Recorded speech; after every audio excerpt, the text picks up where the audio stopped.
बहू, तुम इतने जल्दी माँ मत बनना। एक बार बच्चे हो गए तो पति पत्नी का रिश्ता सिर्फ रिश्ता बनकर रह जाता है, क्योंकि बच्चे होने के बाद जिम्मेदारी भी बढ़ जाती हैं। इसलिए बहू, मेरी बात अच्छे से गांठ बांध ली। अभी 3-4 साल तुम लोग बच्चे के बारे में सोचना भी मत। एक दूसरे को अच्छे से समझो, पहले पसंद नापसंद जानो, अपने रिश्ते को मजबूत करो, फिर सोचना। मुझे दादी बनाने की। अपनी सास की बात सुनकर सन सी रह गई। दुनिया की पहली सास होगी जो अपनी बहू को जल्दी मां न बनने की सलाह दे रही थी। सुष्मिता जी की परिवार मध्यम वर्गीय था।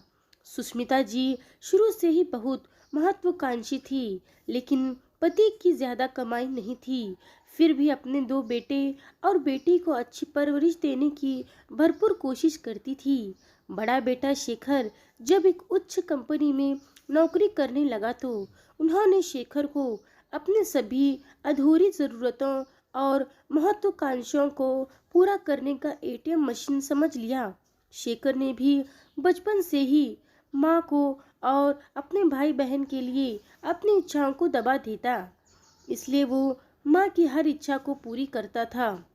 सुष्मिता जी की खुशियों को जैसे नजर लग गई जब शेखर ने अपनी पसंद की लड़की से शादी करने का फैसला सुनाया। पहले तो सुष्मिता जी ने सभी दांव लगा लिया कि शेखर उनकी पसंद की लड़की से ही शादी करे, लेकिन शेखर ने ऐलान कर दिया कि वो कोर्ट मैरिज कर रहा है और सानवी को लेकर अलग रहेगा। एटीएम मशीन हाथ से न निकल जाए, इसलिए उन्होंने सानवी को अपने घर की बहू स्वीकार लिया।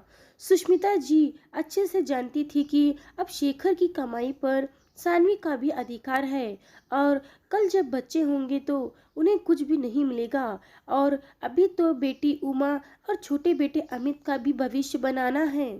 तब उनकी कुटिल दिमाग में यह बात आई कि बहू को प्यार से अपने शीशों में उतारना है।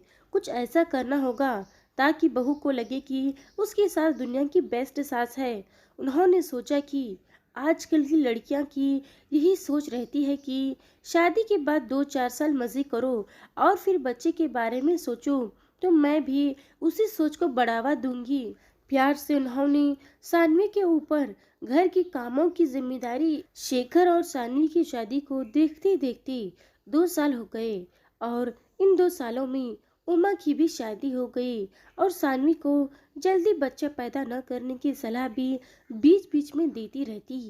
क्या बहुत अच्छी खुशखबरी सुनाई उमा। मैं आज ही मंदिर जाकर प्रसाद चढ़ाऊंगी और पूरे मोहल्ले में मिठाई बांटूंगी। सुष्मिता जी ने फोन रखा और चल दी मंदिर। मंदिर से आकर उन्होंने सानवी को शाम के खाने की लिस्ट थमा दी। बहू, आज रात के खाने में शाही पनीर, मिक्स सब्जी, नान और चावल मेवे की खीर बना लेना। क्यों मम्मी जी, शाम को कोई पार्टी है? सानवी ने उत्सुकता से पूछा। हाँ, लेकिन शाम को सबके आने पर बताऊंगी। अभी तुम जल्दी जल्दी हाथ चलाओ। सानवी को हुक्म देकर कमरे में चली गई और लिस्ट बनाने लगी कि बेटी के ससुराल क्या क्या भेजना है। शाम को डाइनिंग टेबल पर खाना देखकर सभी खुश हो गए और सानवी से पूछने लगी कि आज कुछ स्पेशल है क्या? कोई खुशखबरी? बहू, क्या खुशखबरी सुनाएगी? खुशखबरी तो उमा ने सुनाई है, मैं नानी बनने वाली हूँ। सुष्मिता जी खुशी से बताया। सिर्फ नानी नहीं माँ, आप तो दादी भी बनने वाली हैं। आज ही सानवी की प्रेगनेंसी की रिपोर्ट पॉजिटिव आई है। शेखर के इस खुलासे से सुष्मिता जी के दिल में सैकड़ों सुई चुभ गई। क्या बहू प्रेग्नेंट है? लेकिन ऐसे कैसे यह प्रेग्नेंट हो सकती है? मैंने तो सुष्मिता जी कहते कहते रुक गई।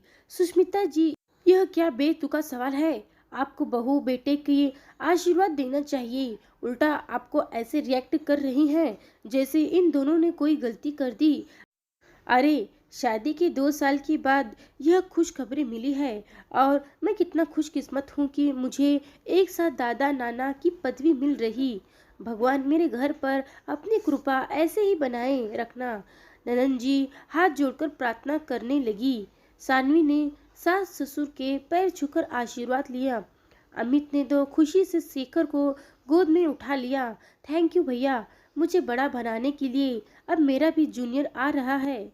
सबके चेहरे पर खुशी देखकर सुष्मिता जी के सीने में सांप लौट रहे थे, लेकिन अपने चेहरे पर झूठी मुस्कान लिए मुस्कुरा रही थी। खाना खाकर सब थोड़ी देर मस्ती किए और फिर अपने कमरे में चले गए। सभी सो गए, लेकिन सुष्मिता जी की आंखों में नींद गायब थी। उन्हें कमरे में बेचैनी होने लगी तो बालकनी में आ गई। क्या हुआ मम्मी जी, आप सोई नहीं?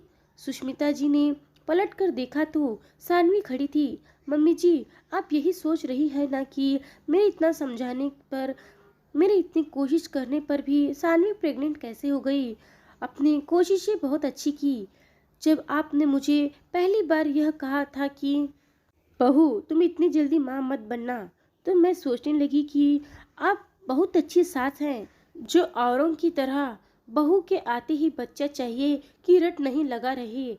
आप जानबूझकर ऐसे हालात पैदा करे कि मैं और शेखर ज्यादा से ज्यादा एक दूसरे के साथ वक्त न बिता सके। मुझे तब भी आप पर कोई शक नहीं हुआ, लेकिन उमा की शादी के बाद एक दिन मैंने आपकी और उमा की फोन पर बात सुन ली थी। आप उमा को समझा रही थी कि शादी के बाद जितना जल्दी ससुराल वालों को खुशखबरी दोगे तो तुम्हारी इज्जत बढ़ जाएगी, और फिर एक बार बच्चा हो गया तो पति और सास सब तुम्हारे आगे पीछे घूमेंगे। बच्चा पति पत्नी के रिश्ते को और मजबूत करता है। घूमना फिरना तो जिंदगी भर लगा रहेगा। आपके इतने महान सलाह को सुनकर मैं सतबत रह गई। फिर आपने कहा, अरे पगली, तू कुछ नहीं समझती। शेखर के सिर पर तो अभी बच्चे की कोई जिम्मेदारी नहीं है। अभी उसकी सैलरी का सबसे बड़ा हिस्सा मुझे ही मिल रहा है। सानवी को तो मैंने पहला दिया। पसंद की लड़की से शादी करके शेखर ने मेरे अरमानों पर पानी फेर दिया, लेकिन उसकी सैलरी पर इतनी आसानी से अपना हक नहीं छोड़ सकती। इसलिए मेरी सलाह मान और जल्दी से ही खुशखबरी सुना। सानवी के मुंह से अपना सच सुनकर सुष्मिता जी की सिट्टी पिट्टी गुम हो गई। उनकी जुबान तालू में चिपक गई। गलत तो मैं थी मम्मी जी, जो आपकी एक अच्छी सास समझ बैठी।